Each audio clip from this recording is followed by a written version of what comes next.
அனைவருக்கும் வணக்கம். எங்கள் சேனலை லைக் பண்ணுங்கள், சப்ஸ்கிரைப் பண்ணுங்கள், கமெண்ட் பண்ணுங்கள், ஷேர் பண்ணுங்கள். தேங்க்யூ. இன்றைக்கி நம்ம என்ன பார்க்க போகிறோம்னா பட்டாணி வெள்ளை குருமா செய்வது எப்படி. அதுக்கு நம்ம தேவையான பொருட்கள் என்ன எடுத்துக்கணும்னா பட்டாணி, உருளைக்கிழங்கு, கறி மசால் பட்டை, கறிவேப்பிலை, கசகசா, சோம்பு, கடலை, பெரிய வெங்காயம், தேங்காய், பச்சை மிளகாய், முந்திரி இதெல்லாம் எடுத்து வச்சுக்கோங்க.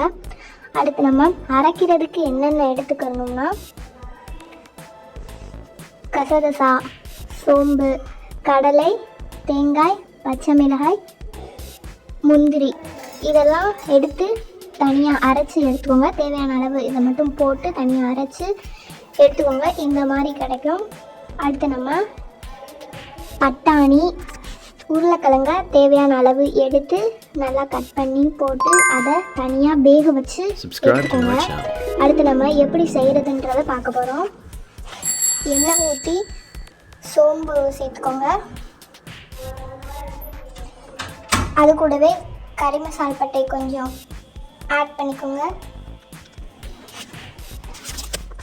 இந்த இதில் உள்ள எல்லாத்தையும் ஆட் பண்ணிக்கோங்க. அடுத்து கறிவேப்பிலை ஆட் பண்ணிக்கோங்க. சேர்த்து நல்லா கிளறி விட்டுக்கோங்க.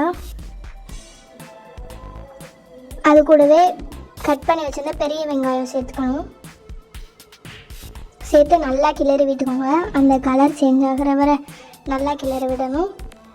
கொஞ்சம் உப்பு சேர்த்து கிளறி விட்டால் சீக்கிரம் அந்த கலர் சேஞ்ச் ஆகிரும், நல்லா வெந்துடும். அதுக்காக தான் நம்ம உப்பு சேர்த்து கிளறி விடுறோம். அடுத்து அந்த பட்டாணி, உருளைக்கிழங்கு அது கூட சேர்த்துக்கணும். நல்லா உருளைக்கிழங்கு நல்லா பிசைஞ்சு எடுத்து அதில் சேர்த்துக்கணும். அதையும் நல்லா கிளறி விடணும். இப்போ தேவையான அளவு உப்பு சேர்த்து கிளறி விட்டுக்கணும். நல்லா கிளறி விட்டுக்கோங்க. இந்த மாதிரி கிடைக்கிது. அடுத்து நம்மளுக்கு இதை இப்போ கொஞ்சம் நேரம் நல்லா வேக வச்சு தேவையான அளவு கொஞ்சம் நல்லா தண்ணி சேர்த்து நல்லா கிளறி விடணும்.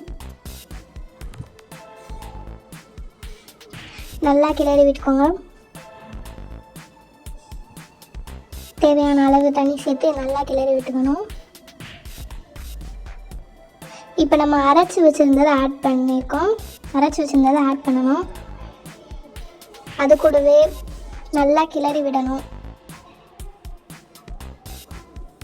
தேவையான அளவு நல்லா எல்லாத்தையும் போட்டு நல்லா கிளறி விட்டுக்கோங்க. Subscribe to my channel. நல்லா கிளறி விட்டுக்கணும். அப்புறம் நம்மளுக்கு இந்த மாதிரி கிடைக்கும். பார்க்கவே ரொம்ப டேஸ்ட்டாக இருக்குது. இதை நல்லா வேக வச்சு எடுத்துக்கணும். இதை இப்போ நம்மளுக்கு நல்லா வெள்ளையாக இருக்குது. இப்போ நல்லா வேக வச்சு எடுத்தோன்னா நம்மளுக்கு இந்த மாதிரி ஆயிரும் கொஞ்சம்.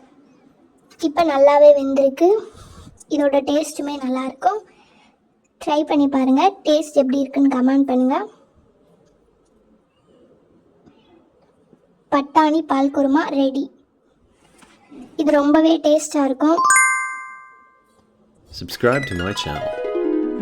டேஸ்ட் எப்படி இருக்குன்னு கமெண்ட் பண்ணுங்கள். இந்த மாதிரி செய்கிறது குழந்தைங்களுக்குமே நல்லா ரொம்ப பிடிக்கும்.